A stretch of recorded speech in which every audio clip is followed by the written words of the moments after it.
Hello, YouTube. Welcome to my channel, Marriage, Politics, and Sports. Today, we're going to talk a little politics. I really believe that Black people need to begin to divest ourselves from the Democratic Party.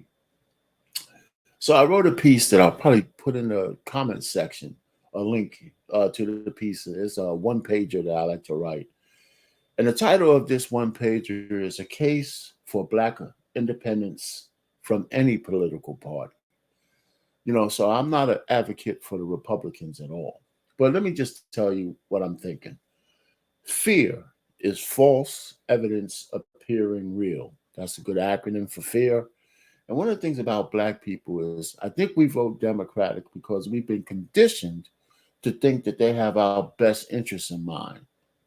And and it's not necessarily the case because a lot of the people who lead the Democratic Party are in the same clubs as the Republicans. So anyway, we're going to talk about fear some more in this piece. But let me just continue. For far too long, Black Americans have been tied to the Democratic Party. The question is why? Why are we doing that? What have they done for us really uh, to warrant such devotion and loyalty? Have they championed some kind of meritocracy where Black people can thrive based on our efforts?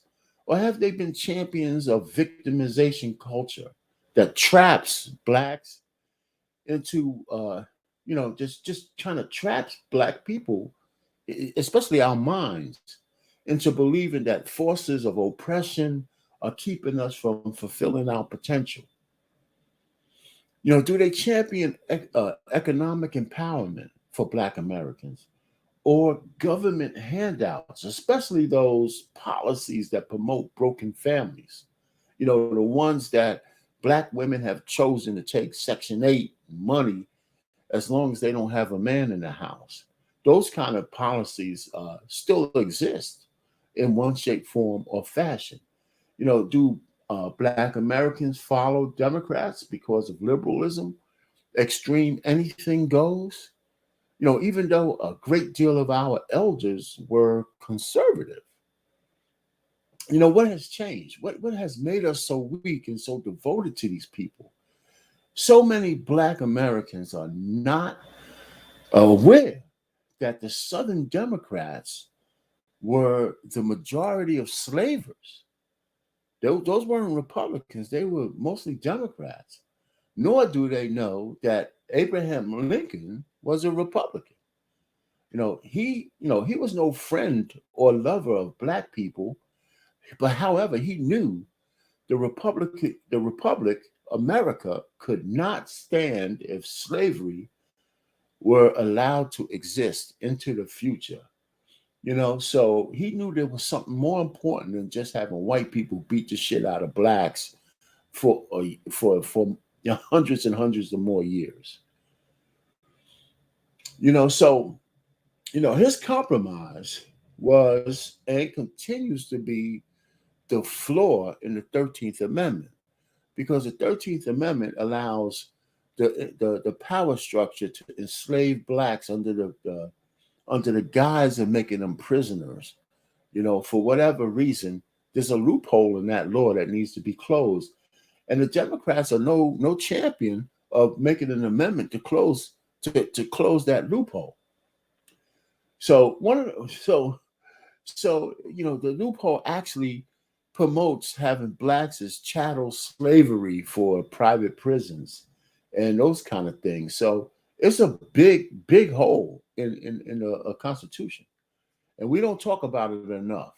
So let me also tell you, in the early days of emancipation, Black Americans were almost exclusively Republicans. That's a fact. Fine. So just to continue on this case that we should leave this party. It was a Republican senator.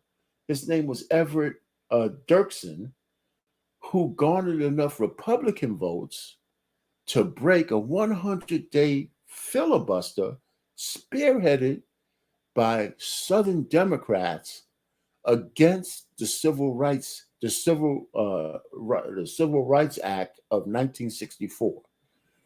It was the Republicans who broke the filibuster to get to cloture so they could vote to pass that law. The Democrats were against it. The Republicans actually passed that in the Senate. And we don't talk about that enough. That was in 1964. It wasn't like slavery time and all that. I was born in 58. So in 64, it was a Republican senator who passed the Civil Rights Act. He spearheaded that. It wasn't a Democrat. So it's not like these guys have our best interests in mind. What changed? So we don't even know the history. I advocate that Black Americans divorce or at least divest from either political party. Black Americans should live, we should not live in fear, as if our very survival rests with Democrats. The fear tactics, are the primary weapon of the liberal Democrat.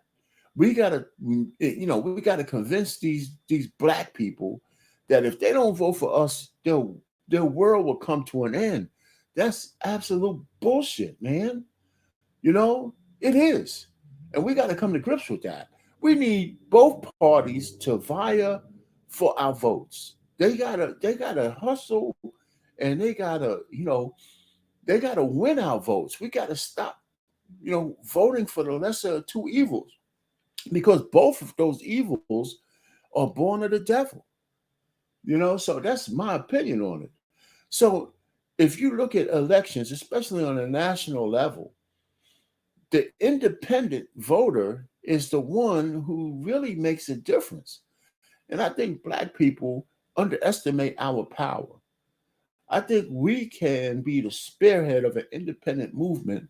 And believe me, it wouldn't just be us. There's a lot of other groups, including white men, who might think enough is enough with both parties and look to be independent, so we can go ahead and vote on people based on the issues, not based on some crap that they try to have us under. So listen, going back to just Black folks, not only have we survived slavery, right, but a great many of Black people have thrived in the freedoms that we do have. Regardless of all the stuff that people talk, we have a thriving but dying middle class. I mean, we got, according to I think they call it Statista. There's like a statistical website. 19.5% of Black American people live below the poverty line. In contrast, only 8.2% of white people live below that line.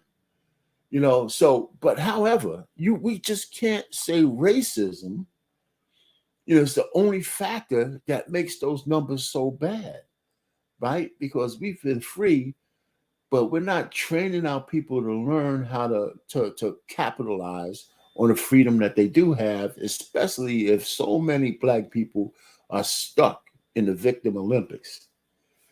Okay, so there are millions of Black men and women who have led extremely successful lives, under this so-called, exaggerated racist system that we have.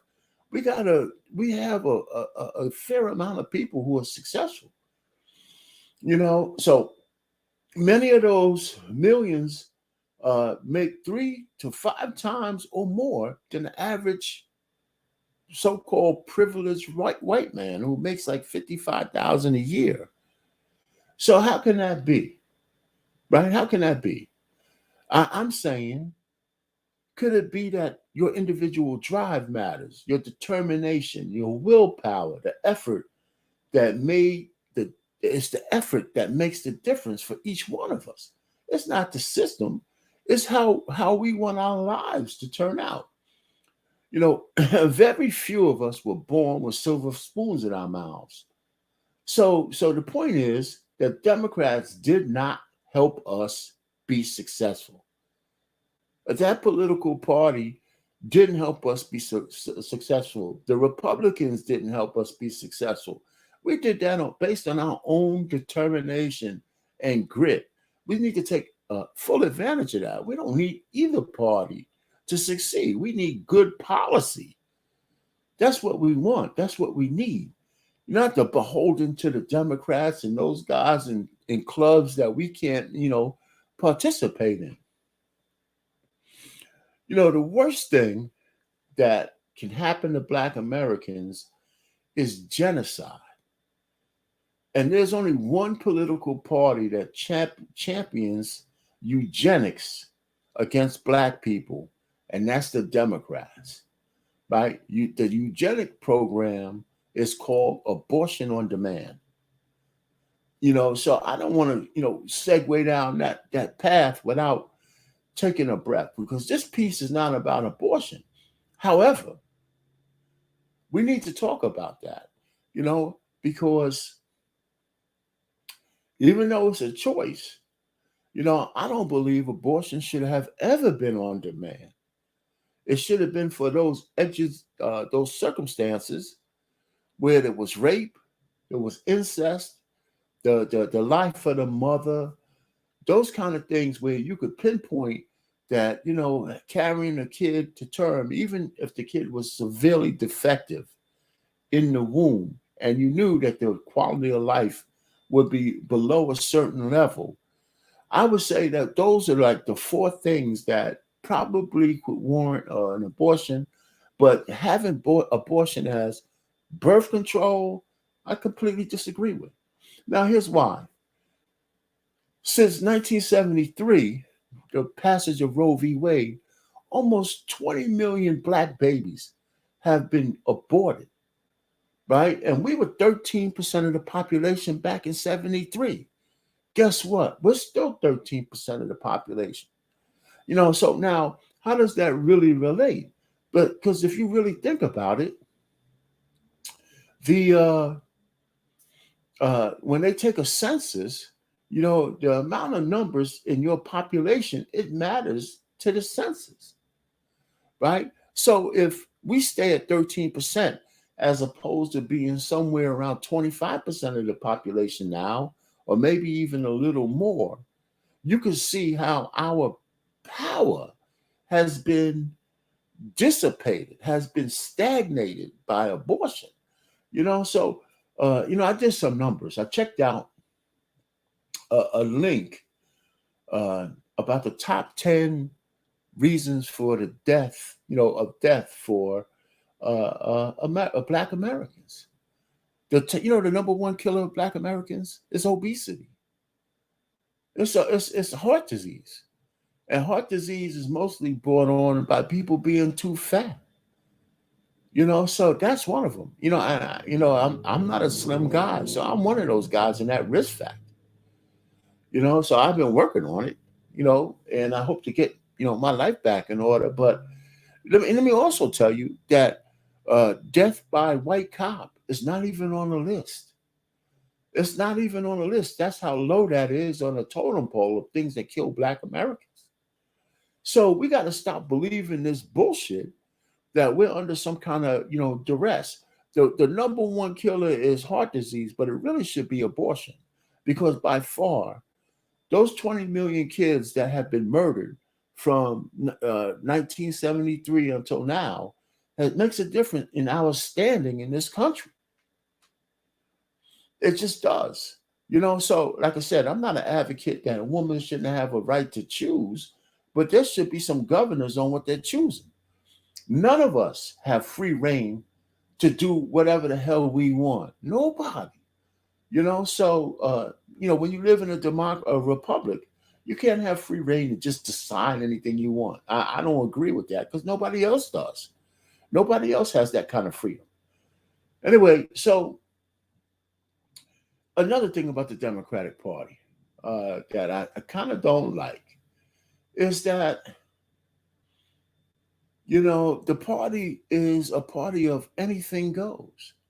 Any kind of depravity, debauchery, any kind of destruction of moral fiber, as long as people so-called can say that they have a right to be that way, it's okay. Cancel culture, all kinds of things that says that there's no governor on how people want to live is under the umbrella of the Democratic ultra liberal elite. So I don't know. People hate Andrew Tate, but I have a video of Cardi B and Megan Thee Stallion singing WAP in front of 10,000 young girls. And every girl in that damn audience is singing WAP word for word. Now, so I'll have some women charge me up, blah, blah, blah. It's only a concert. But I said, would you want your daughter singing, wet ass, whatchamacallit, word for word in a concert?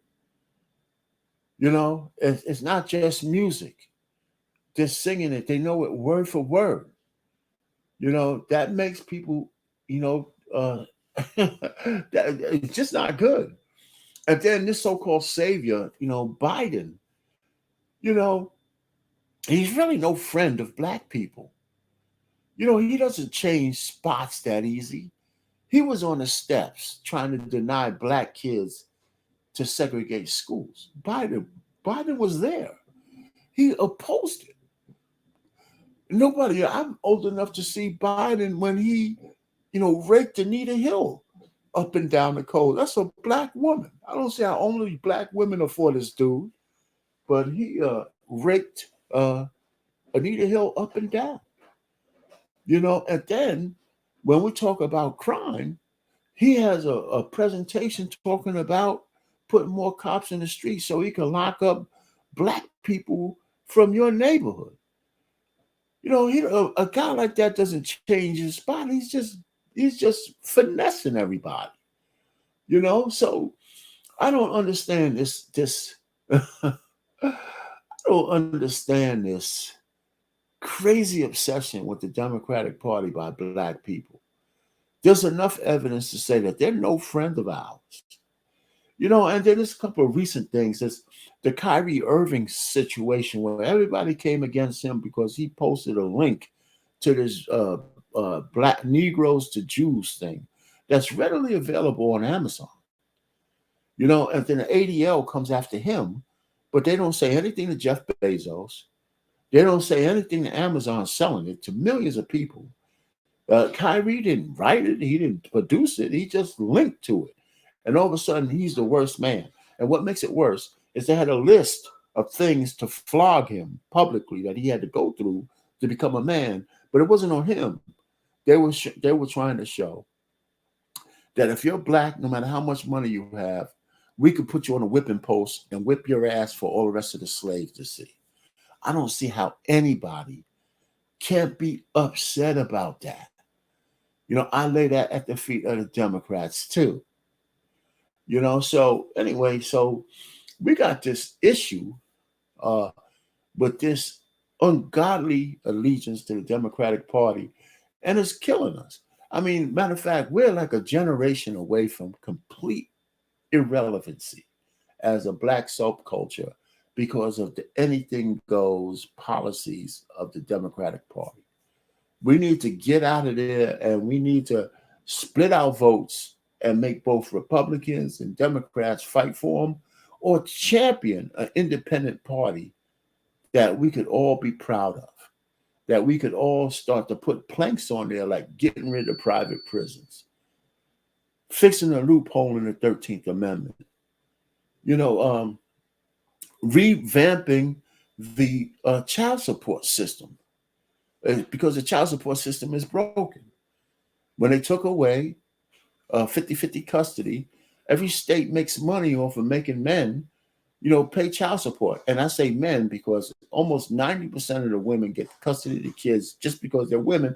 And it's proven they're not the best parents to parent by themselves. And because a high percentage of both boys and girls raised by single mothers turn out to be a goddamn disaster. That's why we got gangs. That's why the people in prison. We got high suicide rate. We got high dropout rates. We got all of these things. Matter of fact, when a man is a single parent, they can't find any statistical difference than a man being a single parent than a complete nuclear family. That's how well men do. The only reason why that doesn't happen more often because the state can't collect child support. So and I rest that on the feet of the Democratic Party because there's no planks and no push to change the child support system. There's no push to change the marriage laws, which is overwhelmingly destructive to men in terms of financially. So, there's a lot of things that's wrong with supporting one party over making our votes count across the board. And the only reason that you'll get from a Democrat to say that we need the Democrats is because they want you to be afraid of white people. They want you to be afraid of all kinds of things that we've already survived from. So that's my short little thing on this. And, I would like you to comment. I would like you to tell me what you think. I know I sped through this. Like, share, and subscribe. But I think we need to do something differently because we're in bad shape as a Black community, and the Democrats are not helping us. They're just not. Because if they were, shit wouldn't be as bad as it is. Because we've been giving them our votes for 70 years. How much more time we want to give these guys? Just think about it.